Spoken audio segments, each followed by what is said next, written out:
দর্শক, নির্বাচন পরবর্তী খবর জানাতে খুলনা থেকে আমাদের সঙ্গে সরাসরি যুক্ত হবেন সহকর্মী রকিবুল ইসলাম মতি। আমরা নির্বাচন পরবর্তী খবর তার কাছ থেকে জানব।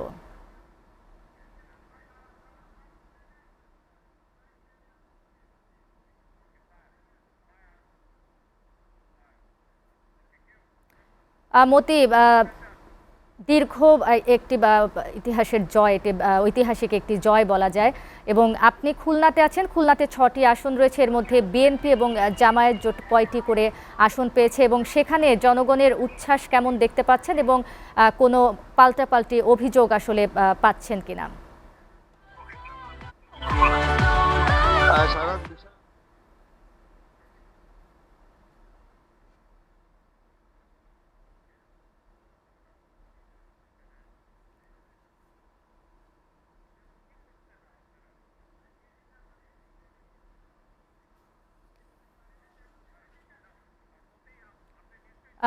মতি, আপনি নিশ্চয়ই শুনতে পাচ্ছেন একটি ঐতিহাসিক বিজয় বিএনপির, এবং আপনি যেখানে আছেন খুলনাতে, সেখানে আসলে সার্বিক কি পরিস্থিতি আপনি দেখতে পাচ্ছেন, জনগণের উচ্ছ্বাস দেখতে কেমন পাচ্ছেন এবং পাল্টাপাল্টি কোনো অভিযোগ পাচ্ছেন কিনা?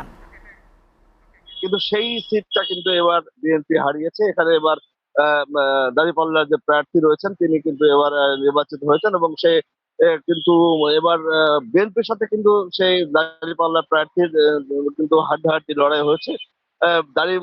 বিএনপির যে প্রার্থী ছিলেন তিনিও কিন্তু একজন হ্যাভিওয়েট প্রার্থী ছিলেন। নজরুল ইসলাম মঞ্জু, তিনি খুলনা মহানগর বিএনপির সাবেক সভাপতি এবং খুলনা বিভাগীয় সাংগঠনিক সম্পাদকের দায়িত্ব কিন্তু সে পালন করেছেন। তার এই হেরে যাওয়ার পিছনে আসলে অনেক কারণ এখন নেতাকর্মীরা বিশ্লেষণ করছেন।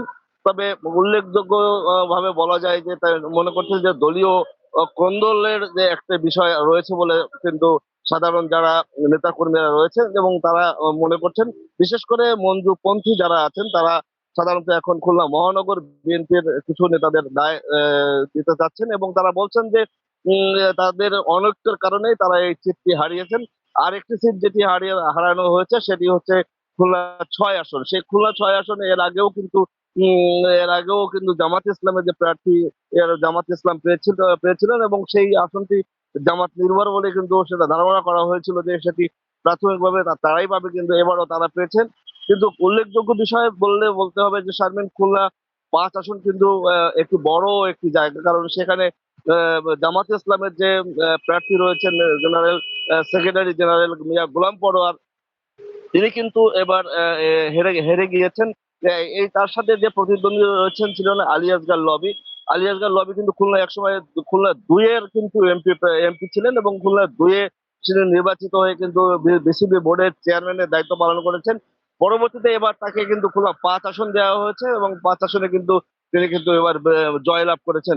সেই হিসাব করে খুলনা বিভাগের যে বিএনপির যে এক ধরনের ব্যাপক পরাজয় হয়েছে, সেক্ষেত্রে খুলনা মহানগর বিএনপি মনে করছে যে তাদের যে 4টি আসন পেয়েছেন সেই 4টি আসন কিন্তু তারা হাড্ডাহাড্ডি লড়াইয়ের মধ্যে পেয়েছে। তবে তাদের কথা ছিল যে এরকম আরো ভালো হয়তো তারা করতে পারতেন, কিন্তু কি কারণে যে আসলে তাদের রেজাল্ট খারাপ হয়েছে তারা এখন বিভিন্ন রকম বিশ্লেষণ করছেন। তবে আমি এই ব্যাপারে খুলনা মহানগর বিএনপির সভাপতি শফিকুল আলম ময়নার সাথে কথা বলেছিলাম। তিনি বলেছেন যে এটা নানা সমীকরণ রয়েছে, সেই সমীকরণগুলো তারা এখন বিশ্লেষণ করছেন এবং তারা বিশ্লেষণ করে বলতে পারবেন যে আসলে এই তাদের যে মর্যাদাপূর্ণ যে সিটটি হারানো হয়েছে সেই সিটটি কেন হারছে তারা, এবং এই বিষয় নিয়ে তারা নেতাকর্মী এবং যারা উচ্চ পর্যায়ে যারা সিনিয়র নেতা রয়েছে তারাও কিন্তু তাদের সাথে বসবেন বলে আমরা জানিয়েছেন তিনি। আরেকটি বিষয় জানিয়ে রাখি, এর ভিতরে খুলনা 2 আসনের নজরুল ইসলাম মঞ্জু এবং জামাত ইসলামের প্রার্থী জাহাঙ্গীর হোসেন হেলাল, হেলাল কিন্তু নজরুল ইসলাম মঞ্জুর বাসায় গিয়েছিলেন এবং তারা কিন্তু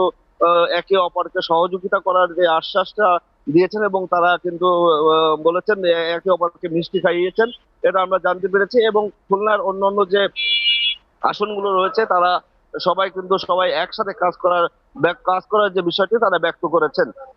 এখন কোন কারণে কি কারণে যে সিটগুলো হারিয়েছে এটি এখন আরো আলোচনার বিষয়, সেটি পরবর্তীতে জানানো হবে। শারমিন। মতি, আপনাকে ধন্যবাদ।